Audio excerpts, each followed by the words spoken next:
শ্রী শ্রী রামকৃষ্ণ কথামৃত প্রসঙ্গ।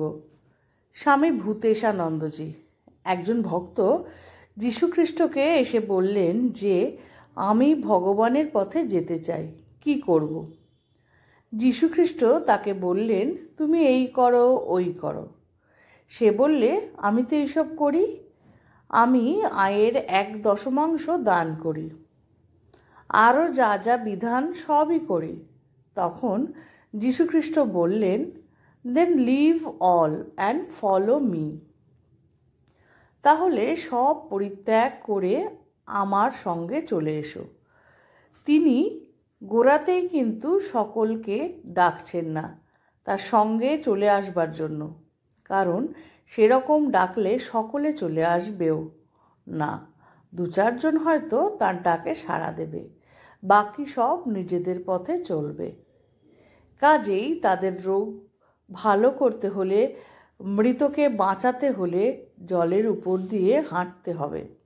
বাইবেল পড়লে মনে হবে যত সব অলৌকিক কাজের ভরা।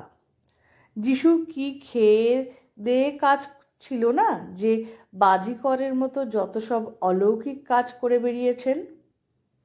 এর কারণ হচ্ছে এই যে যাদের জন্য তার আশা, তারা কি করে তাকে জানতে পারে, কি করে তাকে অনুসরণ করতে পারে, কতটুকু তারা চলতে পারে তা দেখতে হয়।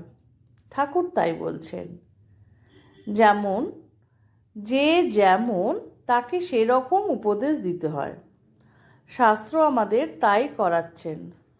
তবু আমরা যখনই বুদ্ধির সাহায্যে শাস্ত্র বিচার করি তখন বিভ্রান্ত হই এই দেখে যে যে শাস্ত্রে উচ্চতম আধ্যাত্মিক তত্ত্বের কথা আছে, সেই শাস্ত্রের অন্য জায়গায় আবার আছে অত্যন্ত অনুন্নত ধরনের আচার।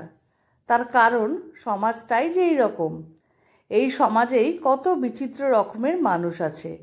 এই বৈচিত্র্যের জন্যই উপদেশেরও বৈচিত্র্য প্রয়োজন। যে যেখানে আছে সেখান থেকেই এক পা করে তাকে এগিয়ে নিয়ে যেতে হবে। এই জন্যই আমরা দেখতে পাই বেদ আদি শাস্ত্রে চরম লক্ষ্যের কথাও যেমন আছে, তেমনই আছে অত্যন্ত অনুন্নত এই রকম কথাবার্তাগুলি, যার পক্ষে তার পক্ষেও গ্রহণোপযোগী উপদেশ আর এই রকম উপদেশই আছে বেশি, কারণ সংখ্যায় তো এরাই গরিষ্ঠ। এই কথা বিচার করে শাস্ত্রকে বুঝতে হয়। মহারাজজি সুন্দরভাবে সরলভাবে সোজা করে দিলেন যে এই সমাজে কত রকমের মানুষের উপস্থিতি আছে এবং তাদের জন্য করে ঠাকুর বা যীশুখ্রিস্ট যাকেই ধরা যাক না কেন, তাদের মতো করে এক একজনের মতো করে এক এক রকমভাবে আধ্যাত্মিক কথাগুলি বলেছেন। আজকে ছোট্ট ভিডিওটা কেমন লাগলো? ভালো লাগলে সঙ্গে থেকো। শ্রী ঠাকুর, মা, স্বামীজি, আমার গুরু মহারাজ, অন্যান্য মহারাজদের শ্রীচরণে শতকোটি প্রণাম।